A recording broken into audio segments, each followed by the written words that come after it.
It is a Tuesday evening. You open the cabinet under the kitchen counter, and there it is.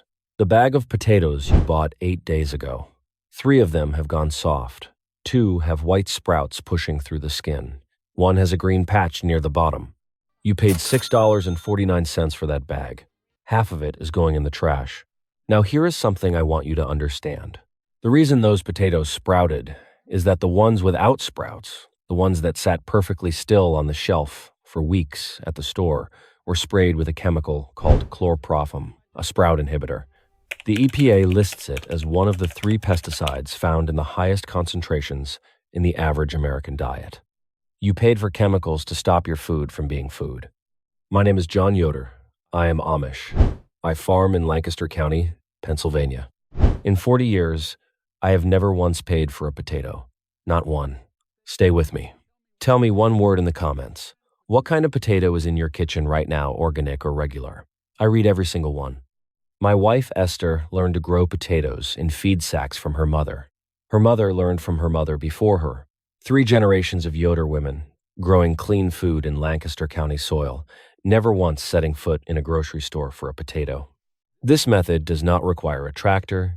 It does not require a garden plot. It does not require a single dollar of chemical fertilizer. 110-gallon grow bag, 3 seed potatoes, a soil mix that costs under $8 total. Harvest, 7 to 13 pounds of clean, chemical-free potatoes, right in your backyard, right on your porch. I will show you every step. People ask me why we grow in bags instead of the ground. Here is the truth. A potato does not grow the way most people think. It does not just sit in the soil and get bigger. It grows outward along underground stems called stolons. Every inch of buried stem is a potential new potato. The more stem you bury, the more potatoes you get. In hard, compacted ground, those stems cannot push out. The soil squeezes them. The roots cannot breathe. The water pools and rots the tubers before they finish forming. A fabric bag changes everything. The woven material drains naturally. Air moves through the walls. The roots breathe the way roots are supposed to breathe. And when you add soil up around the growing stem in layers, you are burying more and more of that stem, giving it more places to produce. This is what farmers call hilling. Every time you cover the stem, you are telling the plant to make more potatoes. In a bag, you do that by simply rolling the sides up and adding more soil. No bending, no digging, no back pain. The Amish farms in Lancaster County have been worked continuously for over 200 years without synthetic fertilizer. The soil is still productive. That is not an accident.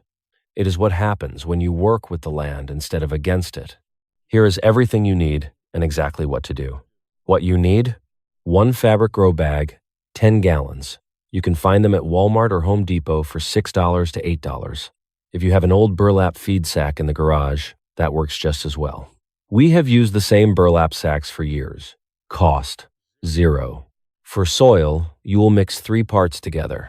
2 parts garden soil, 1 part compost or aged manure, 1 part dry straw, chopped short. The straw is not decoration. It keeps the mix loose so the tubers can push outward. It holds moisture without drowning the roots. And as it breaks down through the season, it feeds the plant. Total soil cost for 1 bag, $8 to $12 at most. Less if you compost at home. For seed potatoes, go to your kitchen right now. Find 1 organic potato with a sprout on it. That is your seed. Cut it into pieces, 2 inches each, making sure every piece has at least 1 eye. Set the cut pieces on your counter for 2 full days to dry out. That dry layer on the cut surface protects against rot when you plant. Do not use conventional grocery store potatoes as seed. They have been treated with chlorpropham to stop them from sprouting. They will not grow for you. The 7 steps. Step 1. Roll the bag down until it stands about 10 inches tall. Pour your soil mix in until it is about 6 inches deep. Step 2. Place 3 seed potato pieces evenly spaced on top of the soil, eyes facing up. Cover them with 2 inches of soil. Step 3. Water gently. The soil should be moist but not soaking. If water pools on top, you added too much. Step 4. In 2 to 3 weeks, your plants will push up about 3 inches above the soil. When they do, roll the bag up a few inches, add more soil around the stems, and leave only the top leaves uncovered. This is your first hilling. Step 5.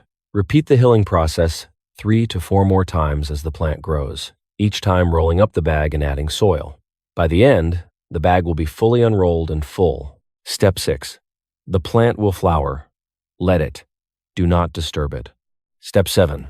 When the leaves turn yellow and the stems begin to die back, stop watering. Wait 1 full week. Then tip the bag over onto a tarp and pull the potatoes out with your hands. No shovel needed. No digging. Every potato comes out clean.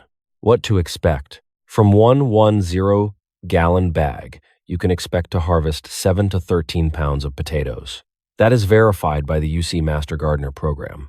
3 bags together can yield around 25 pounds of clean, blemish-free potatoes, no chemicals, no pesticide residue, no soft spots. Time from planting to harvest, 70 to 120 days, depending on your variety. I will be honest with you. This method does not work well, where summer soil temperatures inside the bag stay above 85 degrees Fahrenheit for weeks at a time. In those climates, the roots overheat. If you live in a hot southern state, move your bags to partial shade or plant in early spring and again in fall when temperatures come down. That is the limit of this method. I will not pretend otherwise. Now I want you to think about something. The chemical sprayed on those potatoes at the store is called chlorpropham, also known as CIPC. It has been used in the American potato industry for over 40 years. According to data from the EPA and the USDA, it makes up more than 90% of the total synthetic pesticide residue found in U.S. potatoes. It is listed among the 3 pesticides found in the highest concentrations in the average American diet. That is not a rumor. That is documented. Now ask yourself this question. Who benefits from you not knowing how to grow your own potatoes?